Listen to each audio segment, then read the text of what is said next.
Yeah, the Lord has really had me delivering messages here lately that really are striking out at things that the body of Christ need to hear, things that need to be said. Because remember, Christ warned us that there would be mass deception. Christ warned us that there would be false prophets, wolves in sheep's clothing. And we are seeing them by the masses, guys. By the masses. And remember, Jesus told us there was one way to know if they are from him. And it is you will know them by their fruit. That fruit cannot be faked. That fruit is always on display. That fruit really gets displayed in disagreement. It always does, because the fruit is a reflection of the heart posture. And through that, the outward actions reveal the truth. So always remember that, guys. Always remember that. Listen to the Holy Spirit inside of you. He will tell you. Just listen. Look around today, guys, and you will see a church suffocated by the need to be liked.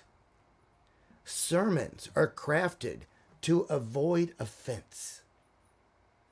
Truth is diluted to appease the crowds, and the gospel is remodeled to fit the fragile egos of sinful men. But Jesus never operated that way.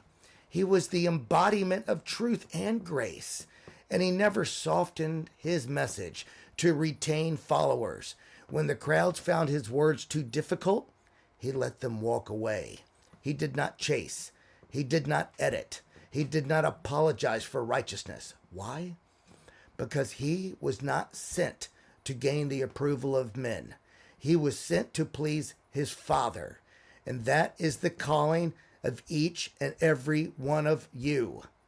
To live not for the praise of man, but for the pleasure of God and God alone.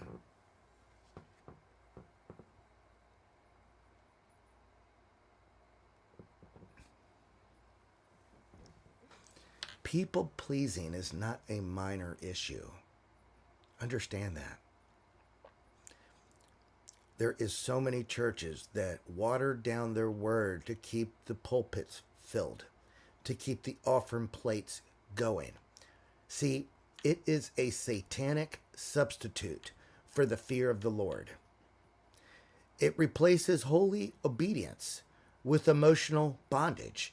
It forces you to filter every decision through the lens of what will they think, instead of what does God require. It causes believers to sacrifice their convictions on the altar of fitting in. I know some of you are spiritually exhausted, not because you are under attack, but because you are living a double life, one driven by God's truth and the other driven by man's expectations. See, these two cannot coexist. You are torn, constantly overextending yourself, constantly saying yes, constantly bending so no one is upset with you. All the while, your spirit is crushed under the weight of false peace. This is the very tactic that kept the religious elite in Christ's day from receiving him. John 12:43 says, "For they love the praise of men more than the praise of God." They knew he was the Messiah, but they would not confess it because they were afraid of being cast out of the synagogue. They chose approval over truth, acceptance over salvation, comfort over transformation. And we see the same pattern today. How many are sitting in the pews nodding their heads to soft messages, singing songs of surrender, yet refusing to stand for truth in their daily lives because they are afraid of being judged, by being mocked, or rejected by social medias or chat rooms or on YouTube comments. Guys, remember what happens when you are mocked. Remember what happens when you are mocked, guys. When you are mocked and scoffed, when you're made fun of and discredited and slandered, you're building your kingdom in heaven. God is watching. Every time you're attacked, every time you're slandered, every time you're disliked for holding the truth, for holding the line of uncompromise, you're building your kingdom in heaven. Let me say this clearly. If you fear offending people more than offending God, you are already under the influence of a spirit that opposes the gospel.